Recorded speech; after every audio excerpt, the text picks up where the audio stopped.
వెళ్ళాల్సి వచ్చింది తెలుసా? మీ కుక్క రాత్రనక పగలనక మురుగుతూనే ఉంటుంది. ఎలాంటి శాంతి లేదు నాకు. పని చేయాలంటే క్షణం నిశ్శబ్దం కావాలి కదా. కానీ అది ఒక జీవమే కదా, దానికి కూడా అనుభూతి ఉంటాను. మీరు అలా హింస పెట్టడం మానవత్వానికి తగదు. మీరు దీనికి యజమాని కాబట్టి ఇలా చెప్తున్నారు. నాకు ప్రశాంతంగా ఉండడమే ముఖ్యం. మీ కుక్క వల్లనే నా తల తిరుగుతూ ఉంది.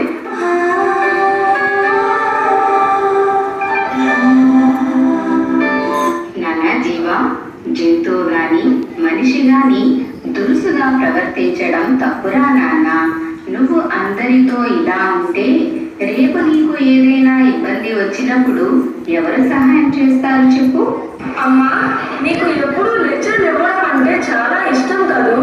ఇప్పుడు ఏమీ ఉపన్యాసం వద్దు, నాకు శాంతి కావాలి అంతే. హలో, ఎక్కడ ఉన్నావురా? ఎంతసేపు అవుతుంది? ఎంత స్లోగా వస్తున్నావు? ఏంటి నువ్వు ఇలా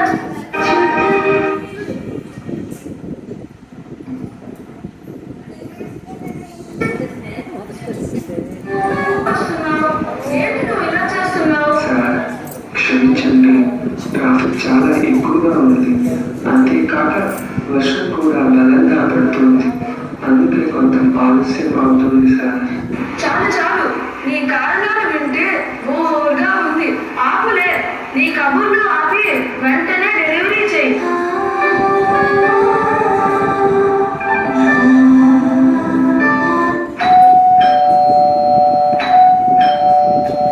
సారీ సార్, నిజంగా ప్రయత్నించాను, కానీ వర్షం చాలా ఆటంకం కలిగించింది.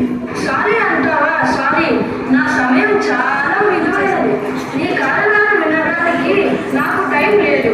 నేను ఆర్డర్ పెట్టినప్పుడు సమయానికి రావాలి. ఏం పనికిరాని కారణాలు చెప్పకు నాకు. నేను మనిషిని సార్, ఎంత ఇష్టంతో ఆలస్యం చేయను.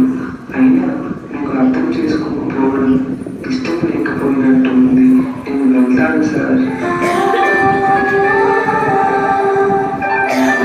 జీవా బంగారం, నువ్వు ఆర్డర్ పెట్టింది నా కోసమే కదా. నేను వంట చేసే స్థితిలో లేదని తెలిసి ఇలా చేసావు కదూ. అవును అమ్మా, నీ ఆరోగ్యం బాగోలేదు కాబట్టి నేను తినాలిగా. నువ్వు కూడా ఏదైనా తినాలని ఆర్డర్ పెట్టావు, కానీ ఆయన ఎందుకంత ఆలస్యం చేశాడు? నాన్న, నీ మనసులో ప్రేమ ఉంది, అందుకే నా కోసం ఆహారాన్ని తెప్పించావు. అది నీలోని మంచి భావం. కానీ అది ఒకటి ఉంటే సరిపోదు, ఇతరుల సమస్యలను కూడా అర్థం చేసుకోవాలి.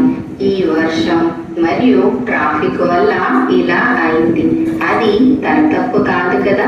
ఏమో అమ్మా, కానీ నాకు ఇలానే ఉండాలనిపిస్తుంది. సరే నాన్న, ఎందుకో గాని నువ్వు అర్థం చేసుకోవాలి అని అనుకోవట్లేదు. ఒక విషయం గుర్తుపెట్టుకో, మనం ఇతరులను గౌరవించకపోతే ఒకరోజు మనకు కూడా అదే జరగవచ్చు.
నేను ఈ ప్రదేశం వదిలి వెళ్ళిపోతున్నాను. అయ్యయ్యో, ఎవరైనా దయచేయండి రా బాబు. హలో అబ్బాయి, ఇలా రా. నాకు బయటకు రాను. నీ దగ్గర బైక్ ఉంది కదా, నువ్వు నన్ను ఆసుపత్రికి తీసుకువెళ్ళవయ్యా. నిన్ననే మీరు చెప్పింది గుర్తుంది నాకు. సమయానికి చేయటం నేర్చుకో, కారణాలు వద్దు అన్నారు కదా. ఇప్పుడు నాకు ఒక ఆర్డర్ డెలివరీ చేయాలి, సమయానికి వెళ్ళాలి. ఇదే నా డ్యూటీ. మీరు చెప్పినట్టు సారీకి విలువ ఉండదు కదా. కాదురా, నేను తప్పు చేశాను. ఇప్పుడు తెలుసుకుంటున్నారు, కానీ ఆలస్యమైంది సార్, నేను వెళ్ళాలి.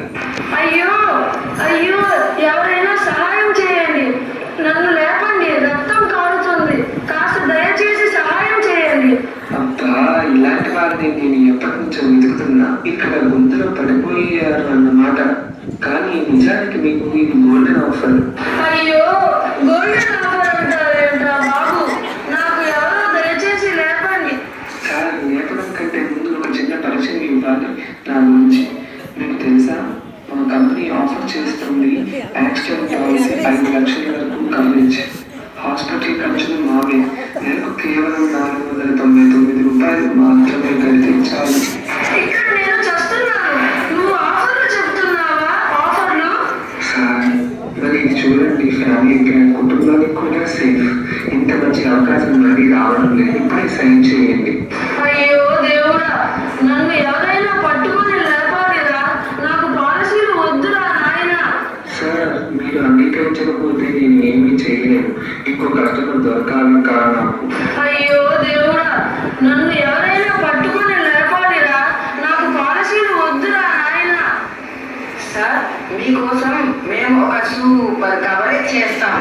లైవ్ లో ఇది వెళ్తుంది. లైవ్ అయిపోయిన తర్వాత మేము మీకు హెల్ప్ చేస్తాం. దీని వలన good deed plus good TRP కూడా వస్తుంది. ఏమంటారు? ఓహో, ఇదేదో బాగుంది. ముందుగా లేపి సహాయం చేస్తారు అనుకుంటున్నాను. సరే కానివ్వండి, లైవ్ తర్వాత అయినా సహాయం చేయండి ప్లీజ్.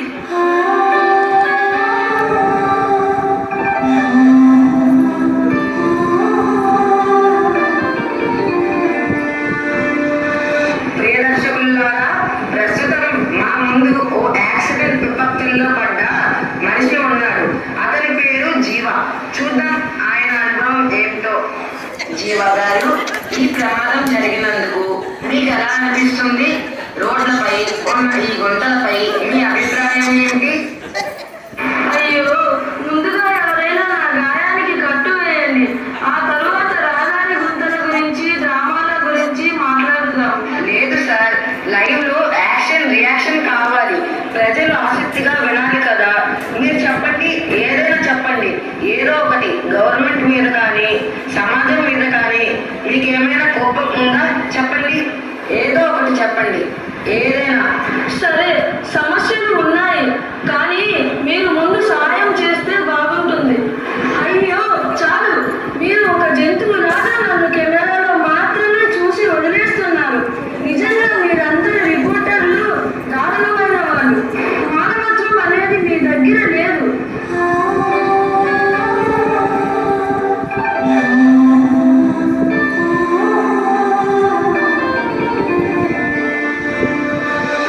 లైవ్ అయిపోయింది కదా, ఇప్పుడైనా కనీసం నన్ను లేపండి. ఒక అంబులెన్స్ కి కాల్ చేయండి. సారీ సార్, మీరు మమ్మల్ని జంతువులు అన్నాక మేము మీ భాష అర్థం చేసుకోలేం. జంతువుల భాష మాకొద్దు, మేము వెళ్తున్నాం. అయ్యో అయ్యో, ఎవరైనా సహాయం చేయండి, నన్ను లేపండి, రక్తం కారుతుంది, కాస్త దయచేసి సహాయం చేయండి.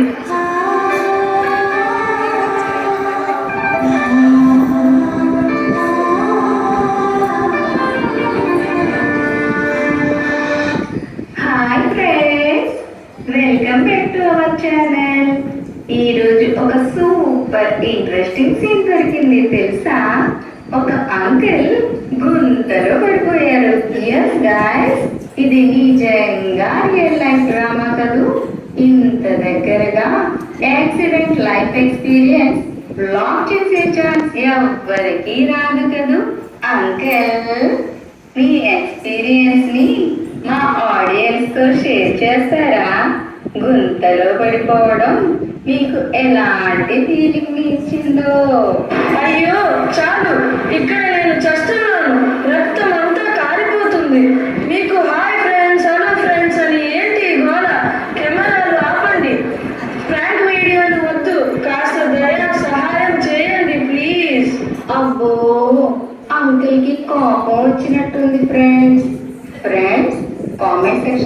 చెప్పండి, ఈ రియాక్షన్ ఫన్నీగా ఉందా లేదా అని.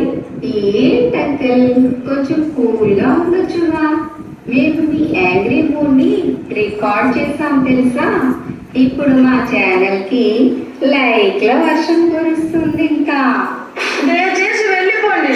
మీ వ్లాగ్లకు నేను కామెడీ పీస్లా కనిపిస్తున్నానా? సరే అంకుల్, మీకు బాగా కోపం వచ్చినట్టుంది కదూ. అయినా మేమేం చేయలేమండి, ఆడియన్స్ కోసం మాత్రమే వచ్చాం అంతే. బాయ్. బాబోయ్, వీరంతా ఎందుకు ఇలా రాక్షసుల్లా మారిపోయారు? నన్ను మనుషుల్లా చూడండిరా.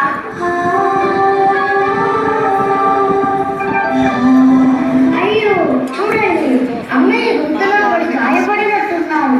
మనం సహాయం చేయాలి ఫ్రెండ్స్. అవును, వేరే వాళ్ళు సహాయం చేయకపోవచ్చు, కానీ మన గురువులు ఎప్పుడూ చెప్పేది ఇతరులకు సహాయం చేయడమే నిజమైన మానవత్వం అని. పిల్లలు, కనీసం మీరైనా నాకు సహాయం చేస్తారా? ఖచ్చితంగా చేస్తాం అన్నయ్య. మీరు తాడు పట్టుకోండి, మేమంతా కలిసి రాగుతాం.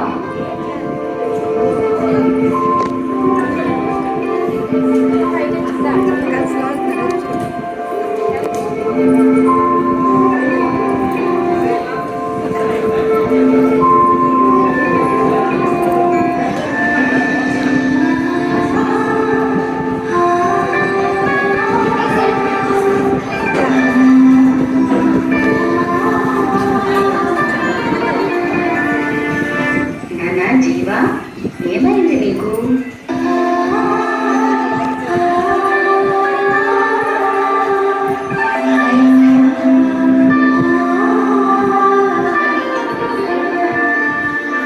పిల్లలు, మీరు నిజంగా దేవుడిలా వెళ్ళి మా బాబుని కాపాడారు. మీకు నేను ఎలా కృతజ్ఞత చెప్పుకోవాలి? అమ్మా, ఇప్పుడు నాకు అర్థమైంది. నేను చేసిన ప్రతి తప్పు, కుక్కని కొట్టడం, స్విగ్గీ బాయ్ని తిట్టడం, ఇలా అందరినీ అవమానించడం, ఇవన్నీ నా అహంకారం వల్ల జరిగాయి. కానీ నాకంటూ ఒక అవకాశం వచ్చింది ఈ పిల్లల వల్ల. ఇక ముందు నేను తప్పకుండా అందరితో గౌరవంగా మరియు ప్రేమతో ఉంటానమ్మా. చాలా మంచి విషయం నాన్న. మనసులో మార్పు రావడమే చాలా గొప్ప విషయం. కానీ పిల్లలు, మీరు ఎవరురా? ఇంత సద్బుద్ధి ఎక్కడి నుంచి వచ్చింది మీకు? మేము బాలవికాస్ పిల్లలం ఆంటీ. మా బాలవికాస్ తరగతులలో చెప్పిన విషయాలని మేము మానవత్వం, సేవ, దయ వంటి గుణాలను ఆచరణలో చూపిస్తున్నాం. ఇతరులపై మనం చూపే ప్రేమ, దయ వంటి మంచి గుణాల వల్లే ఈ సమాజాన్ని మనం మంచి దారిలో నడిపించగలమని స్వామి చెప్పారు. నిజమే కదూ. ఆ పరమాత్ముడు చెప్పే మాటలను అనుసరిస్తే చాలు, సమాజంలో మంచి మార్పులు వస్తాయి. అతను ఈ చిన్నారుల మనసులో చిరంజీవిగా ఉన్నారు.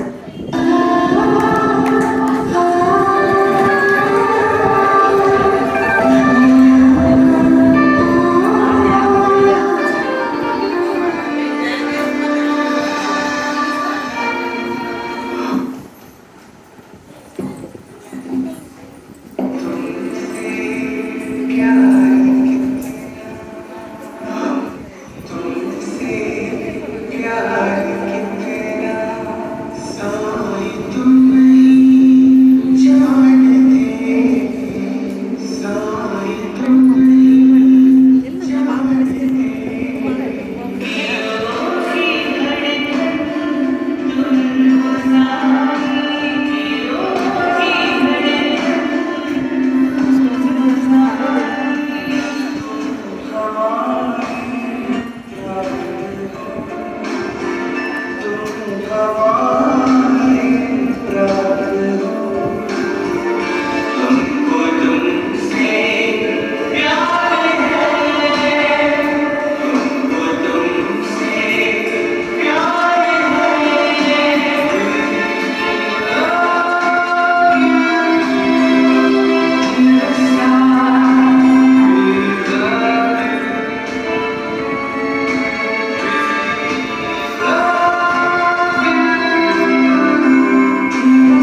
నీ